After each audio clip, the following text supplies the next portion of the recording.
welcome to Trendlines, a podcast on global affairs brought to you by World Politics Review. I'm Elliot Waldman.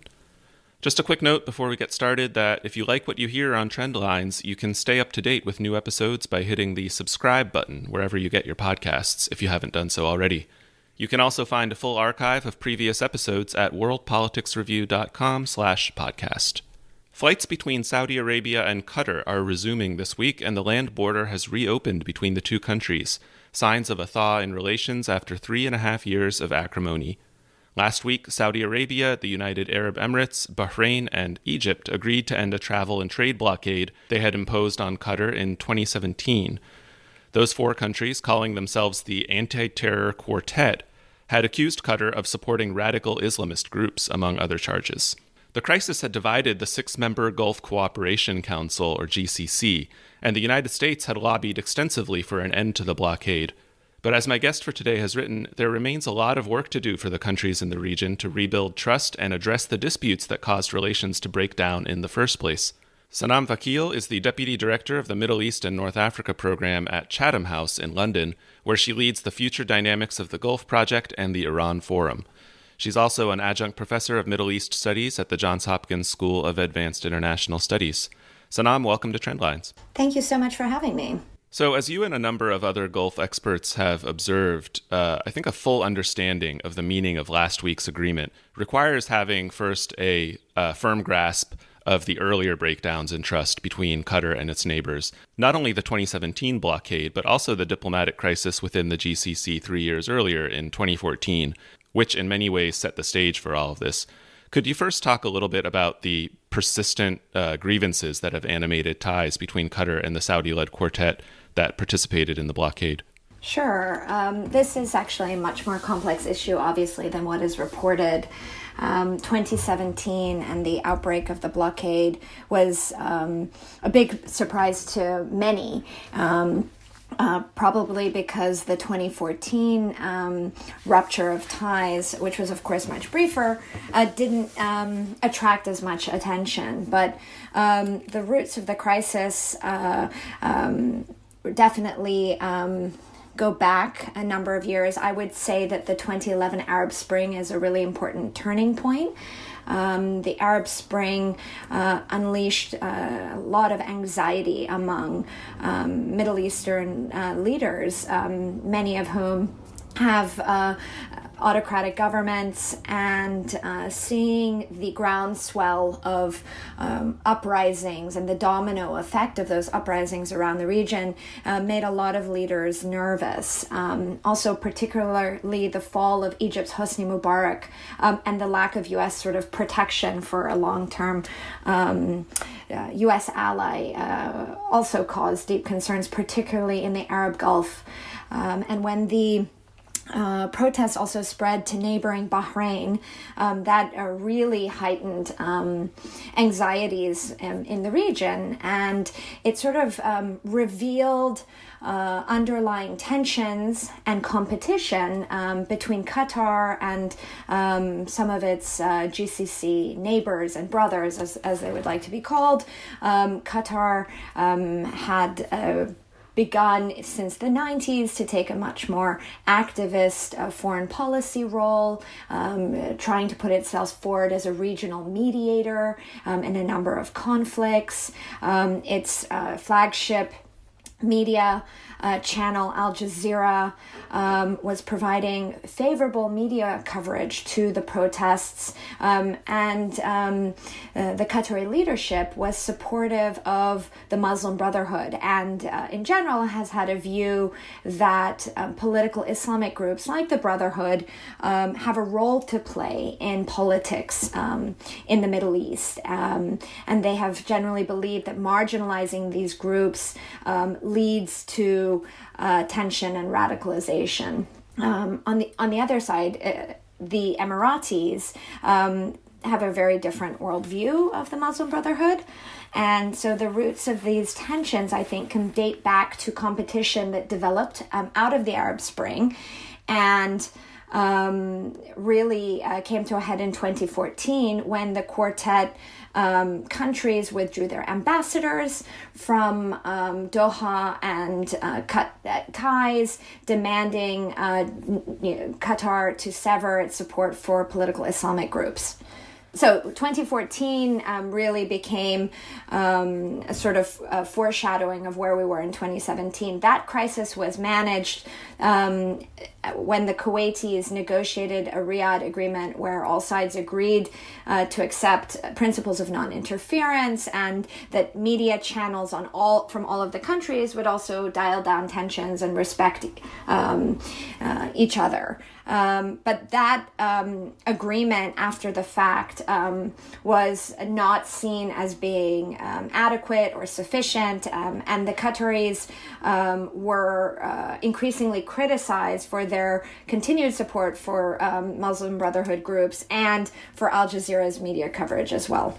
And that led to the very maximalist list of demands that the quartet countries imposed on Qatar in 2017?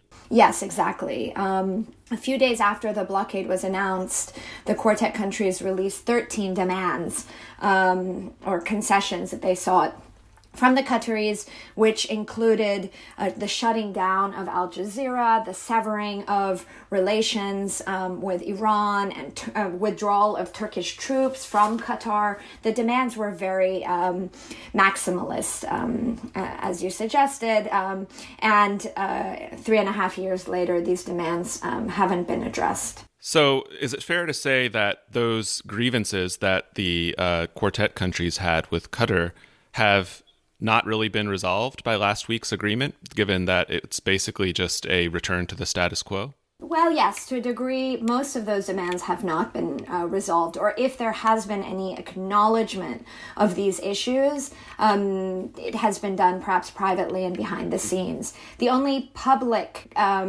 agreement that has been made is, again, all of the countries have agreed to tone down criticism on their respective media channels. So it remains to be seen if Al Jazeera will alter its line, but that is the only public concession that has been made. But it's a mutual concession. It's not an imposition or an acceptance of one of those demands just by Qatar.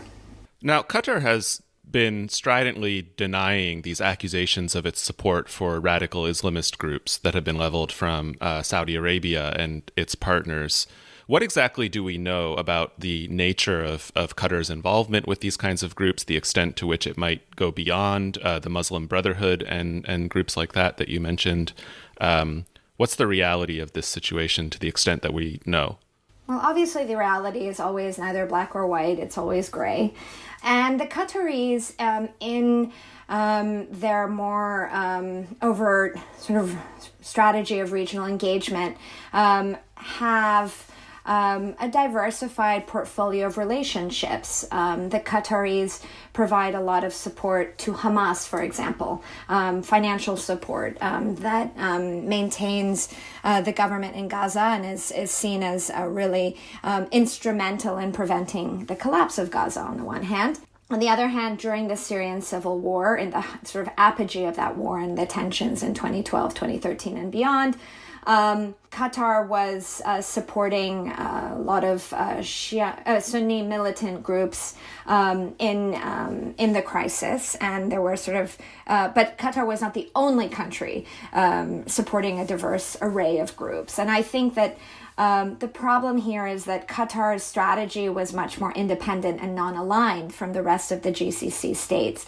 So thereby, Qatar was effectively competing with its neighbors rather than collaborating and managing these tensions and this situation of regional competition. And the case of Iran is really important because collectively the GCC has has maintained a sort of general anti-Iran position.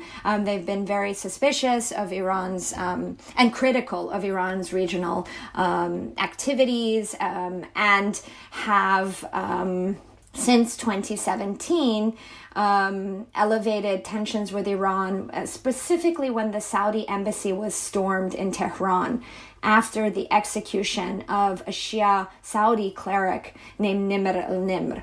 And in this crisis, the Saudis withdrew their ambassadors, as did a number of other GCC states, including the Qataris. The rest of the GCC accused Qatar of having a stronger relationship that enabled the IRGC's regional activities. And it's important to have like a broader view of Qatar's relationship with Iran. It remains deeply suspicious of Iran, but it's much more pragmatically cautious in its engagement with the Islamic Republic because both countries share gas fields. And while Qatar withdrew its ambassadors, at the same time it was being accused of having this, very strong relationship with Iran. And actually, since the crisis, one of the countries that did come to Qatar's aid was Tehran. And so, one of the consequences is that Qatar and Tehran have a much more overt relationship, and one that is maybe not warm and fuzzy, but one that Qatar is protective of. And in fact, a few days after the blockade was resolved, the Qatari government also signaled that it wasn't going to amend its relationship with the Islamic Republic. In addition to those relations with Iran that you just mentioned, Qatar seems to have also really diversified its foreign policy position through enhanced ties with Turkey. Maybe talk a little bit about that and the role that played in allowing Qatar to navigate the blockade. That's a really important point. So Qatar and the Turkish government of Recep Tayyip Erdogan have maintained close ties for a number of years now, really reflecting their sort of mutual vision that political Islamic groups in the region have a role to play in Middle Eastern government. And the Turkish government has a small base in Doha, just outside of Doha, also sort of speaking to their growing relationship, and the presence of those troops was seen as quite threatening to wider GCC unity. At the same time, since the crisis, having those troops there was seen as an important check, or let's say protection, for Qatar. And Turkey was really instrumental in providing sort of redirecting Qatar's food supplies. If you recall, the country had basically been blocked from land, sea, and air.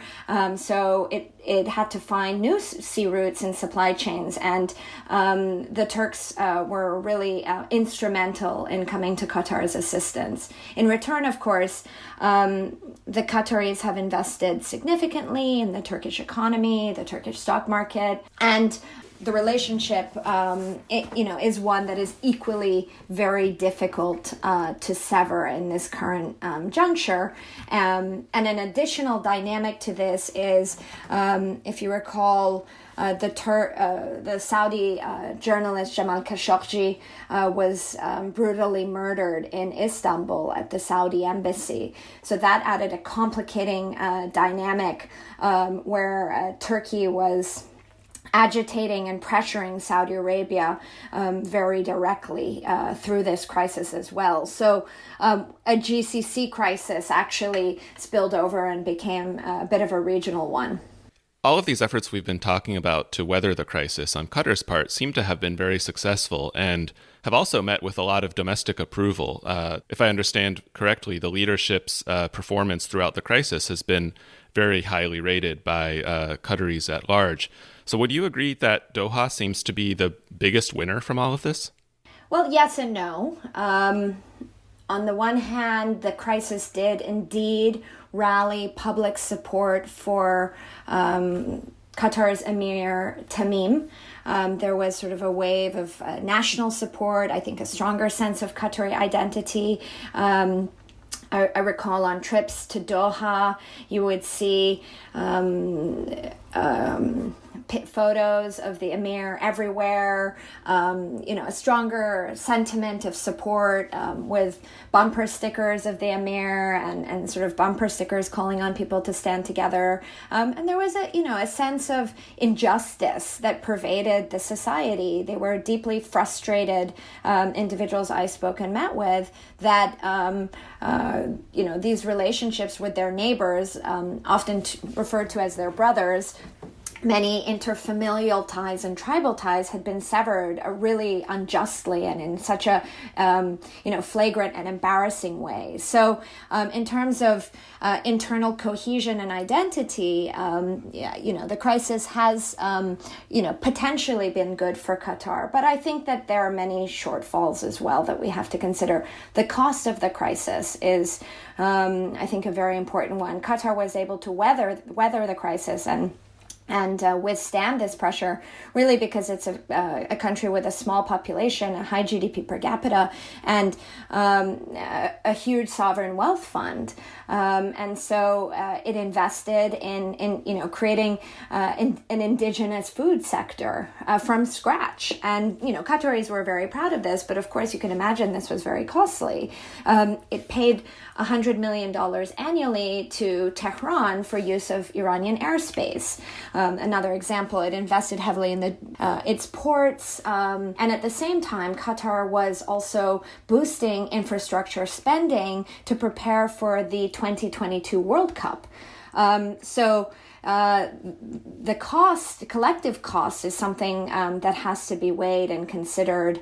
I don't have a number on it, and I don't think the Qataris would release what that financial figure actually is.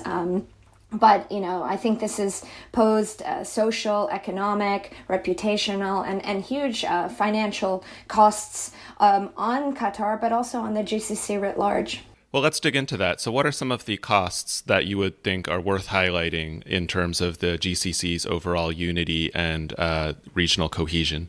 I think that the GCC, it continued to function on one level, at a bureaucratic level. There has continued throughout the crisis to be regular sort of perfunctory meetings among the GCC states to coordinate on certain issues, bureaucratic issues. They definitely responded to COVID collectively and coordinated that quite effectively.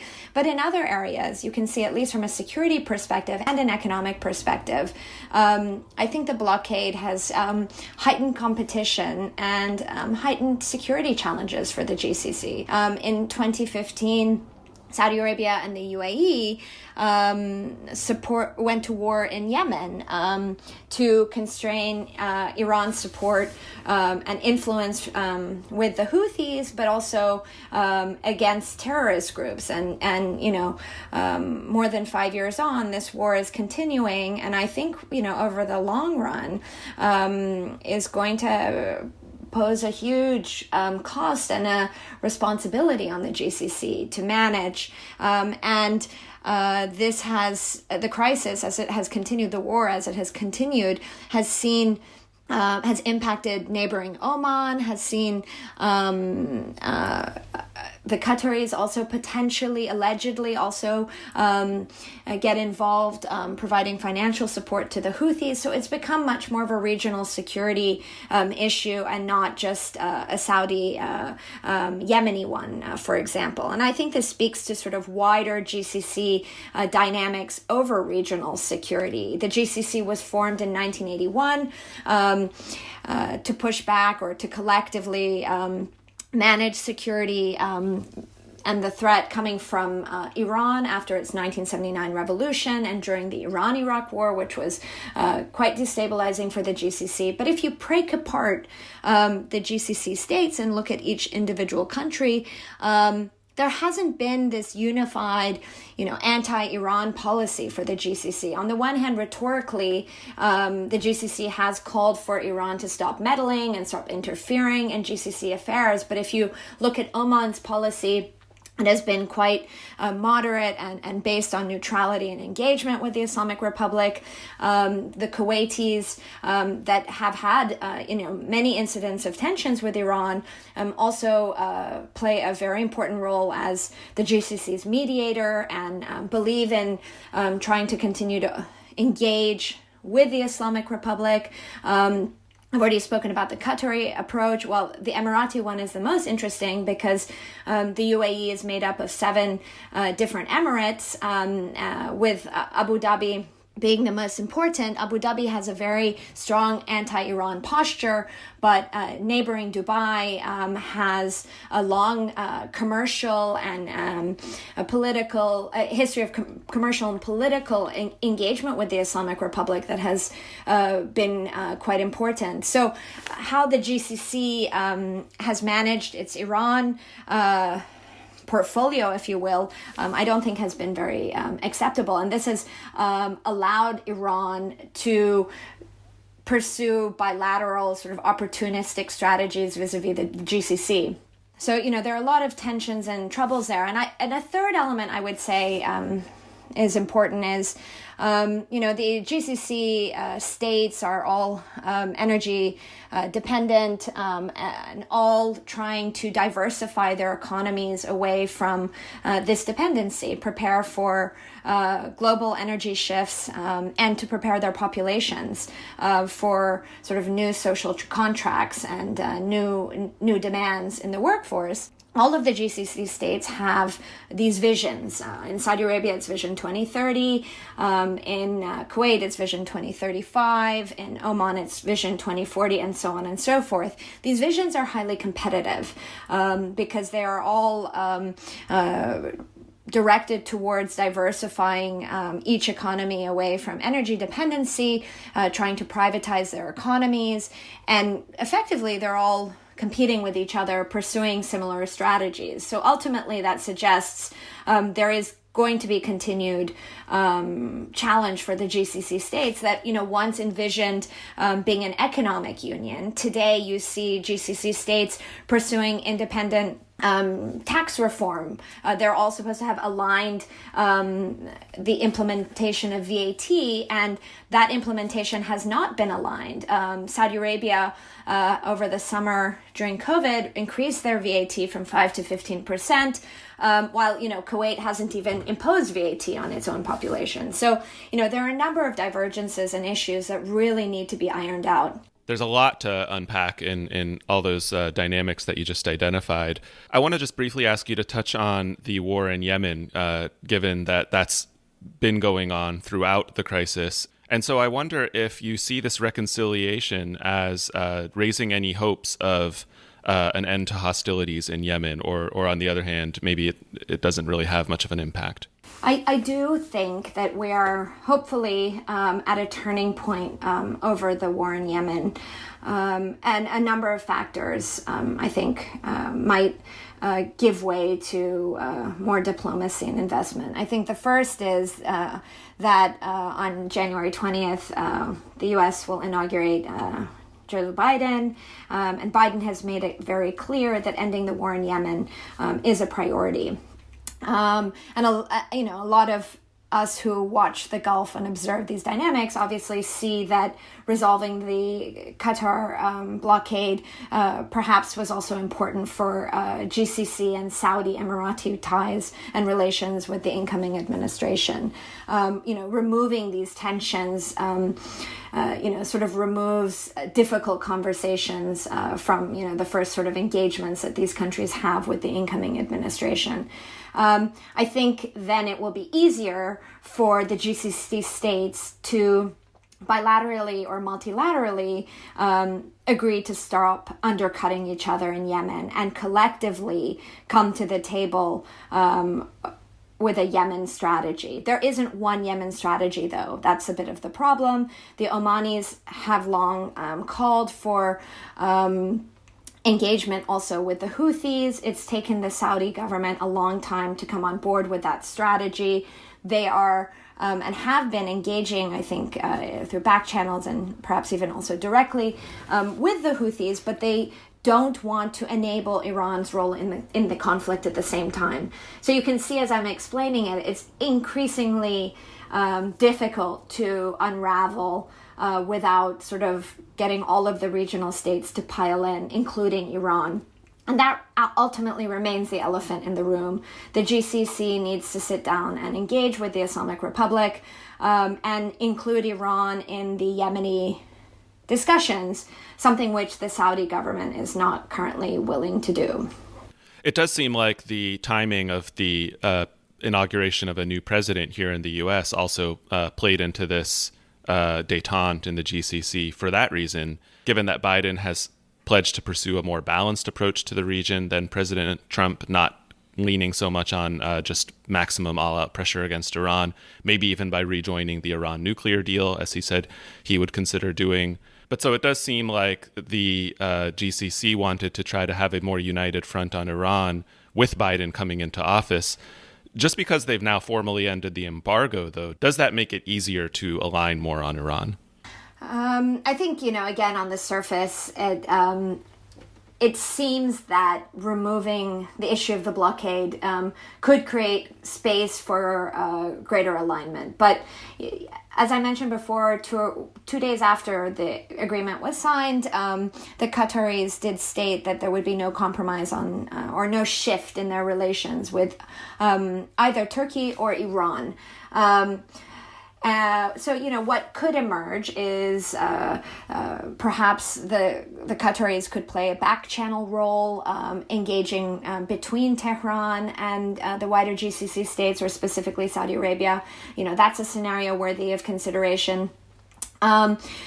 They could collectively develop one voice or one sort of list of concerns and demands that they would have for future negotiations on regional issues that might be led or managed by the Biden administration once the JCPOA issues are resolved. Ultimately, all of these states would like to see less Iranian support for proxy groups, less Iranian disbursement of lethal aid around the region, and much more of a productive Iranian relationship. But that's going to only come through engagement and through confidence-building measures. And those same confidence-building measures are needed to build back a lot of the lost trust between Qatar and the GCC states. So there's a lot of work to be done, but that work should be coming from regional states themselves. They have an interest in reducing regional competition and instability.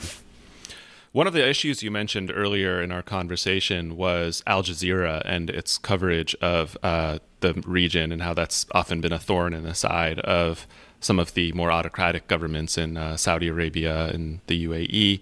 Al Jazeera was hacked last month. Dozens of journalists had their iPhones hacked into by allegedly by Saudi Arabia and the United Arab Emirates. How much of an issue do you see this being going forward as the countries in the region do try to mend fences? I think that there's going to have to be sort of steps, an incremental sort of walking back on each of these, sort of tense issues. Up until, from my understanding, up until a few days before, it wasn't even clear that the blockade would come to an end. There were still issues that needed to be ironed out, a sequencing above all on who was going to lift the blockade first. Even as the summit was underway, there were questions as to whether the Emiratis were on board. Ultimately, what I understand is that there will be sort of bilateral engagement on these issues, where perhaps the Qataris and the Emiratis and the Qataris and then the Saudis come to terms on how to address some of these issues, which will be mutual, and how to, again, build back trust and confidence. But it will take time, and without those measures, as I argued in my article, there are risks for further tensions in the future, and those tensions are not good for Qatar, they're not good for Saudi, and they're obviously not good for security in the GCC. And so what does this all mean for Biden as he takes office in just about a week now? How do all these dynamics that we've been discussing play into the approach that he'll need to take to this very important, very strategic region? Biden's election and, pending inauguration, I think, come at a really critical time for Middle East security and competition. Over the past 4 years, and even dating back to the Obama administration, tensions have been really high in the Middle East, and above all, there has been a sense among America's traditional Middle Eastern partners that the U.S. is no longer interested or invested or engaged or willing to defend its partners' interests. And this has, of course, exacerbated a lot of these tensions and anxieties in the region and led to this kind of activist foreign policy in the blockade and in the war in Yemen and in other areas that we haven't discussed today. So Biden has a real opportunity to perhaps restore confidence and restore engagement with America's traditional partners, but also build